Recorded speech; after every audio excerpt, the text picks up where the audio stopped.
Après avoir vu donc les numéros enfin les adjectifs numéros avec AUX, ce sont les adjectifs numéros. Ne pas confondre avec un numéro 5, voilà, au numéro 10. Ça n'a rien à voir. Ça, ce sont les adjectifs numéros qui représentent les noms, bien sûr. On dit deux voitures, deux voitures. Ben, deux est un adjectif puisqu'il est associé, je veux dire, au nom voiture. Voilà, il y a un lien entre la voiture et le nombre. C'est pour dire qu'on a deux voitures. Un nombre de voitures qui est 2, exactement de 2. Donc il est adjectif numéro, numéral, adjectif numéral. Voilà. Et donc on dit un adjectif numéral, des adjectifs numéros. Et ici, je vois les adjectifs numéros AUX. Et pas confondre avec un numéro qui est OS à la fin. Ça n'a rien à voir avec le mot numéro. Là, on est à un numéro, ou une boîte à un numéro, ça n'a rien à voir. Alors, ceci étant dit, les numéros, les adjectifs numéros, c'est ce qu'on appelle de tel word. Tel word. Bon, ça a été vu de 0 à 10. Bon, on a 0 c'est null, et un ou ein. En néerlandais, il y a deux façons de dire on a un et ein. Twee, drie, vier, vijf, zes, zeven, zeven, acht, negen, tien. Voilà, bon, il y a, ça c'est les valeurs de 0 à 10. Ils ont été vus, j'ai fait une correspondance avec l'anglais qui est quasiment presque similaire, mais d'une façon déformée. Alors, après, j'ai fait une seconde vidéo qui concernait les valeurs, si vous voulez, de, de 1, de 0 à 20. Donc, j'ai repris une vidéo, la vidéo qui reprenait de 0 à 10, puis j'ai refait une seconde vidéo qui allait de 0 à 20. Donc, comme j'ai déjà fait la partie qui allait de 0 à 10, ben, il suffit de rajouter 11, 12, 13, 14, 15, 16, 17, 18, 19 et 20. Voilà.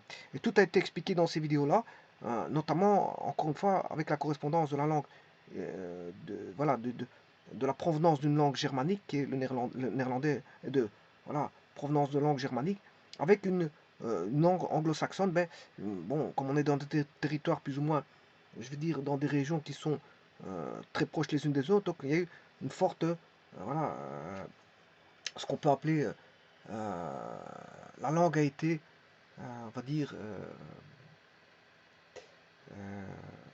il y a eu des mélanges, euh, des prononciations qui se sont faites différemment. Voilà, il y a eu des mots qui ont été échangés d'une partie à une autre, ce qui a fait que bon, euh, on a là, voilà, des racines. On peut s'y retrouver par rapport aux racines du germanique et de l'anglo-saxon. Parce qu'il y a eu un brassage, on va dire c'est un brassage. Les langues sont un brassage du fait de voilà, qu'il y ait des échanges, notamment commerciaux, voire voilà, des pays qui sont proches l'un de l'autre et qui a d'innombrables échanges, de nombreux échanges, qu'ils soient commerciaux, voire qui dit commercial dit des échanges de langues. Eh bien, fatalement, avec le temps, mais il y a des mots qui sont réappropriés ou dits d'une certaine façon, mais proches de la racine de, de- d'une des langues, de la provenance d'une des langues. Par exemple, certains mots peuvent provenir soit du néerlandais pour les anglais, et certains mots peuvent provenir, euh, on va dire plutôt de l'anglo-saxon, à tirer des mots et qui ont été déformés, bien sûr, tirer des mots du germanique, et le germanique a tiré des mots voilà, de l'anglo-saxon, et qui ont été probablement déformés. Donc, c'est pour ça qu'il y a, bon, c'est des langues proches les unes des autres, et on peut retrouver d'innombrables racines. Attention que la France n'est pas loin de l'Angleterre, la France n'est pas loin de l'Allemagne et de la Hollande, et l'Allemagne n'est pas loin de, de l'Angleterre. Donc tous ces pays-là qui sont fortement proches, ben, c'est un brassage de langues, un mélange de langues, et donc fatalement on peut retrouver des mots français qu'on retrouve en anglais. Attention à ne pas confondre avec les faux français. Les mots faux français, il faut faire attention à ça, parce qu'il y a des mots bon, qui s'écrivent de la même manière, et comme je vous ai toujours dit, bon, le signifiant n'est pas le même. Bon, bon, ça constitue des exceptions à la langue, mais généralement, quand il y a un mot qui se ressemble, généralement, voilà. Par exemple, si je prends organization, le mot organization, il y a beaucoup de mots qui se terminent en TON,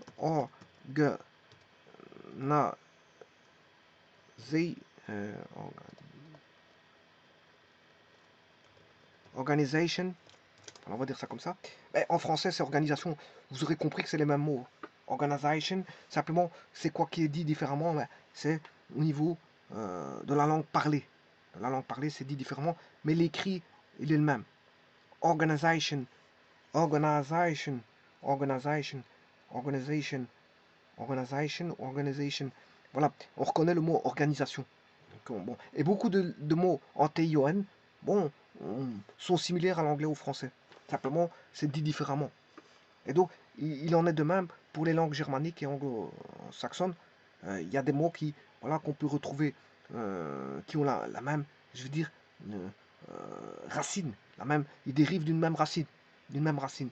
En plus, j'ai déjà soulevé ça déjà avec les nombres et avec les pronoms démonstratifs. Hein, quand on dit date et this en néerlandais, mais il y a ce qu'on appelle this et that en anglais. Donc vous voyez que on peut s'y retrouver facilement. Quelqu'un qui a fait de l'anglais peut s'y retrouver facilement quand il refait de néerlandais. Et quelqu'un qui fait du néerlandais peut s'y retrouver aussi en anglais.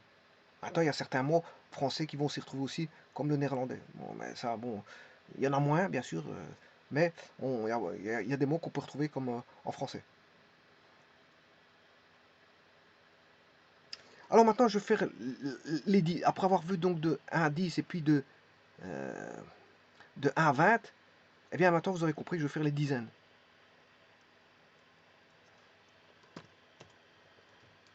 Alors, de 1, les dizaines, ben, c'est 10, 20,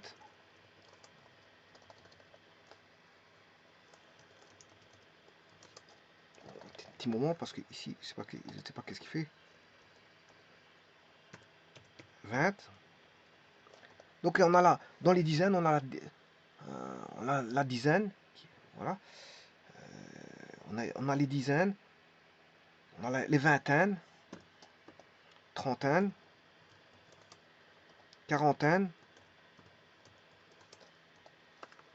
un K, un A, 40, cinquantaine,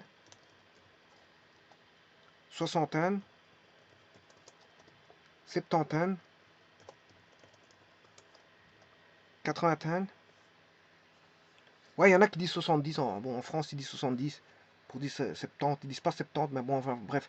Ici, je prends la spécificité du mot 70. Voilà. La quatre-vingtaine. Alors, 80, ben, c'est 4 fois 20. Hein. 4 fois 20, ça fait 80. On aurait pu dire, pour 50, pour 60, on aurait pu dire 3 vingtaines. Bon, comme on dit 80, mais ici, bon, 60,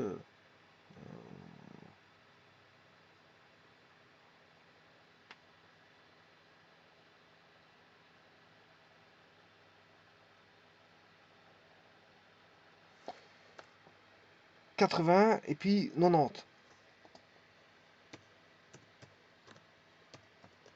Il y en a qui diront 80, 90.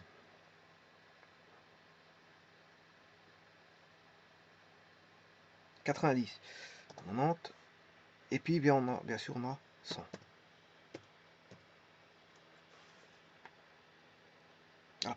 Ça, c'est en français. Bon, maintenant, pour voir le point de vue néerlandais, 10, vous aurez compris que ça a déjà été vu auparavant, c'est 10, puisque les nombres ont été vus, voilà, jusque 10 ici, et ensuite jusque 20 ici. Donc 10 c'est 10. Et 20 c'est 20. 20. 20. 20. Alors certains diront 20. Bon, 20, 20, bon, ça dépend des endroits. Comme je vous l'ai toujours dit, bon, moi je lis ça I. Pour ma part, je lis ça I. Donc c'est 20. Alors le W peut se dire V, hein, mais un V accentué parce que c'est un W. Voilà. On peut dire wagon, on peut dire wagon. Wagon, qui a un W, un V accentué. Wagon. Mais on peut dire aussi wagon, de wa, du son wa. Voilà, ben ici c'est la même chose, on peut dire soit 20 ou soit 20 ou 20. Voilà. Bon, ça dépend des personnes. Du moment que c'est compréhensible, c'est le principal. Le tout, c'est que le message passe. Alors maintenant, pour dire 30. 30, ben, vous aurez compris que là, on dit 13 c'est 13, 14 c'est 13, 13 pour 14, 15 pour 15, 16 pour 16, 17, 17 18 pour 18, 19, 19 et 20 pour 20. Eh bien, c'est la même chose. Ça va être la même chose, sauf à une exception pour 80. Alors, on va voir qu'est-ce que ça va donner. Alors, on a twin tuck ou 20 ou encore 20. Alors, 30, comme on dit, 13, on dit 13. Ici, on va dire dirty. Voilà. Ça, c'est 30. Bon, pour 14, on dit 14. Bon, pour 40, on dira 40.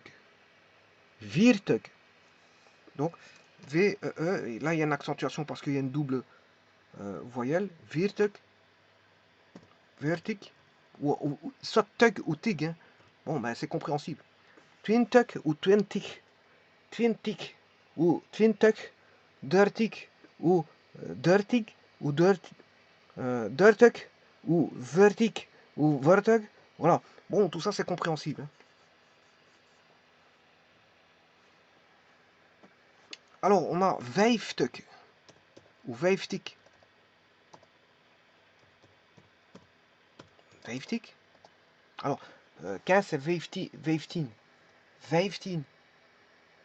Ensuite, on a 16 pour 16, mais pour 60, c'est zestic. Zestic. Alors, zes, bon, c'est 6. 6, c'est une prononciation avec le S qui est prolongé. Zes. Par contre, zestic, il est devenu court. Le S final est devenu court. Donc, c'est zestic. Alors, on aura 17 pour 17, mais on aura pour 70 70 ou 70. 70 ou 70. Alors, je vous ai dit qu'il y avait une petite exception, c'est pour 80. On dit act pour 8. Actine avec 2 T. Actine avec 2 T pour 18. 18 là. Hein. Actine avec 2 T. Voilà. Et 8 c'est act. Mais ici, là, ça va donner tactic. Tactic ou tactic. Ou encore tarté. Parce que le CH se lit R. Hein, il y a un espèce de R roulé. Un espèce de R roulé. Donc, tarte, tartig, ou tartig, tartig. Bon, il y a R. Il faut savoir mettre un R dans le CH. Acht, voilà, on dit acht. Donc, on dit achtin. Donc, tartig, tartig ou tartig. Voilà, on dit pas tactique, tactique. Bon, c'est pas un K, c'est un R. Hein, il y a une espèce de R. Voilà, qu'il faut savoir, bien sûr, encore une fois, prononcer. Tachte ou tachtig. Tachtig. Voilà. Donc, vous voyez qu'il y a le rajout d'un mot qui était devant acte. Acht. Acht. Acht. Il y a un T devant. Tachtig. Tachtig. Voilà. Bon, je m'excuse pour les prononciations. Voilà. Et alors, bon, 90, bien sûr, vous aurez compris, c'est négantic. Négantic ou négantic. Alors, là, encore une fois, il y a au niveau du palais, il y a une prononciation d'un son donc, qui est négantic, qui n'est pas un R comme arctine. Voilà, c'est négantic. Donc, il y a un mot, enfin, il y a un son du fond du palais. Négantic. Ou négantic.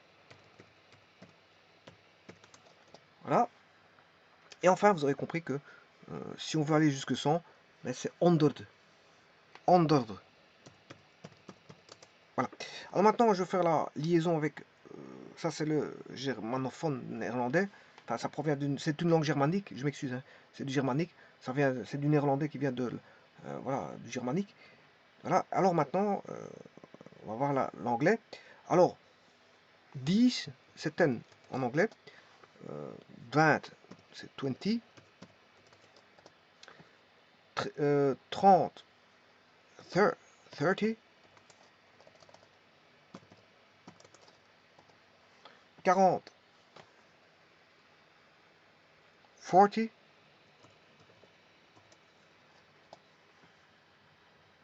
Alors là, il a perdu un U. Pour l'anglais, on dit 4, mais là, on dit 40.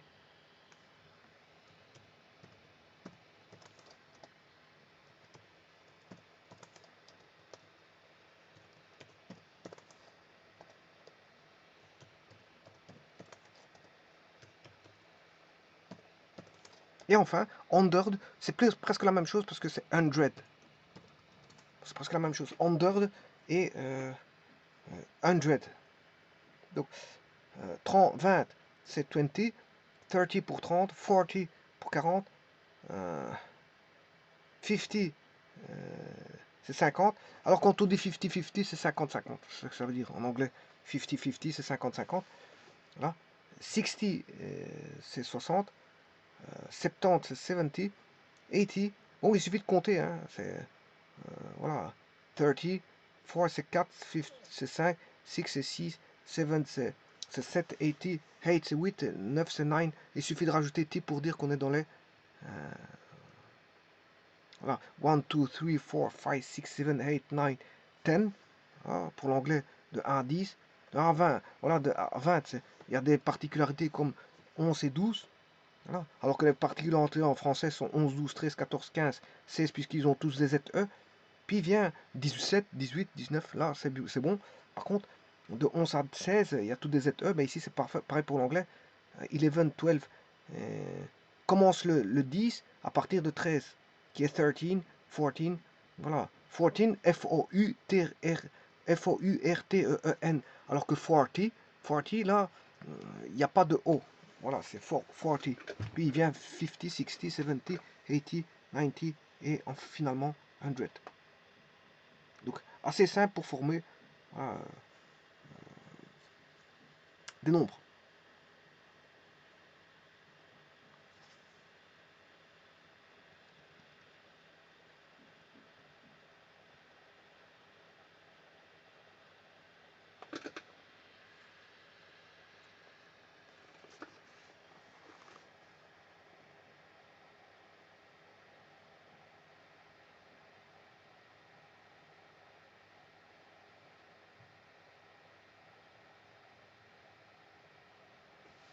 Je vous remercie.